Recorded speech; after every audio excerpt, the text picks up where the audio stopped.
Ahmedabad air India വിമാന അപകടത്തിന് ഇന്നേക്ക് ഒരു വർഷം. BLM കേരള തമിഴ്നാട് പോണ്ടിച്ചേരി. ഇന്ത്യൻ വ്യോമയാന ചരിത്രത്തിൽ തന്നെ ഏറ്റവും ദാരുണമായ ദുരന്തങ്ങളിൽ ഒന്നായിരുന്നു 2025 ജൂൺ 12 ഗുജറാത്തിലെ അഹമ്മദാബാദിൽ ഉണ്ടായ എയർ ഇന്ത്യ A1171 വിമാനാപകടം. ബോയിംഗ് ഡ്രീം ലൈനർ വിമാനങ്ങളുടെ ചരിത്രത്തിൽ തന്നെ ആദ്യത്തെ ഏറ്റവും ദുരന്തമായൊരു അപകടമായിരുന്നു ഇത്. അഹമ്മദാബാദ് വിമാന ദുരന്തമുണ്ടായ ഒരു വർഷം തികയുമ്പോഴും അന്വേഷണ റിപ്പോർട്ട് ഇതുവരെ സർക്കാർ പുറത്തുവിട്ടിട്ടില്ല. എയർക്രാഫ്റ്റ് ആക്സിഡന്റ് ഇൻവെസ്റ്റിഗേഷൻ ബ്യൂറോയുടെ അന്വേഷണം എങ്ങും എത്തിയിട്ടില്ല.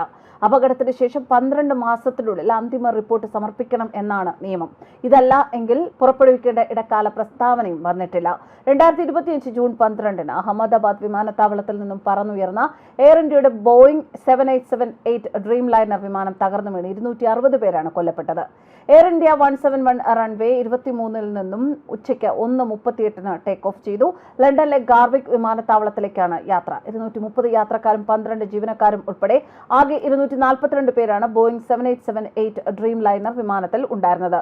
ടേക്ക് ഓഫ് ചെയ്ത് കൃത്യം 3 സെക്കൻഡുകൾക്ക് ശേഷം 2 എഞ്ചിനുകളിലേക്കുമുള്ള ഇന്ധന നിയന്ത്രണ സ്വിച്ചുകൾ ഒന്നിനു പിറകെ ഒന്നായി റൺ പൊസിഷനിൽ നിന്നും കട്ട് ഓഫ് പൊസിഷനിലേക്ക് മാറ്റപ്പെട്ടു. പൈലറ്റുമാർ അടിയന്തര മെയ്ഡേ സന്ദേശം അയച്ചു.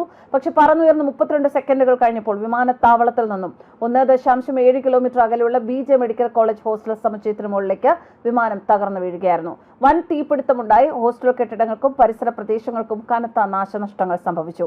വിമാനത്തിലുണ്ടായിരുന്ന 242 പേരിൽ 12 ജീവനക്കാരും 229 യാത്രക്കാരും മരണപ്പെട്ടു. ഗുജറാത്ത് മുൻ മുഖ്യമന്ത്രി വിജയ് രൂപാണിയും മരിച്ചവരിൽ ഉണ്ടായിരുന്നു. എമർജൻസി എക്സിറ്റിനരികിലെ 11A സീറ്റിലിരുന്ന വിശ്വാസ് കുമാർ രമേശ് എന്ന 40-കാരനായ ബ്രിട്ടീഷ് പൗരൻ മാത്രമാണ് അത്ഭുതകരമായി രക്ഷപ്പെട്ടത്. വിമാനം തകർന്നു വീണത് ഹോസ്റ്റലിന് മുകളിലായതിനാൽ അവിടെ ഉണ്ടായിരുന്ന വിദ്യാർത്ഥികളും ഡോക്ടർമാരും വഴിയാത്രക്കാരും അടക്കം 19 പേർ കൊല്ലപ്പെട്ടു. 60-ലധികം ആളുകൾക്ക് ഗുരുതരമായി പരിക്കേറ്റു. മൊത്തം 260 പേരാണ് കൊല്ലപ്പെട്ടത്. മരിച്ചവരെ തിരിച്ചറിയാൻ DNA പരിശോധനകൾ നടത്തി. എയർക്രാഫ്റ്റ് ആക്സിഡന്റ് ഇൻവെസ്റ്റിഗേഷൻ ബ്യൂറോയാണ് അപകടത്തെക്കുറിച്ച് അന്വേഷണം നടത്തിയത്. വിമാനം ടേക്ക് ഓഫ് ചെയ്ത ഉടൻ ഉണ്ടായ പരിഭ്രാന്തിയിൽ പൈലറ്റിന് സംഭവിച്ച ഗുരുതരമായ പിഴവോ മനഃപൂർവ്വമായ നടപടിയോ മൂലമാണ് എഞ്ചിനുകൾ ഓഫായത് എന്നാണ് അന്വേഷണത്തിലെ കണ്ടെത്തൽ.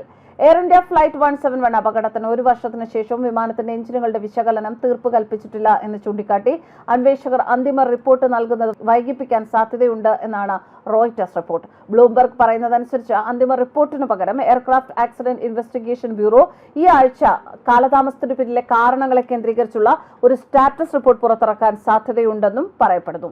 News desk കർമ്മസ്.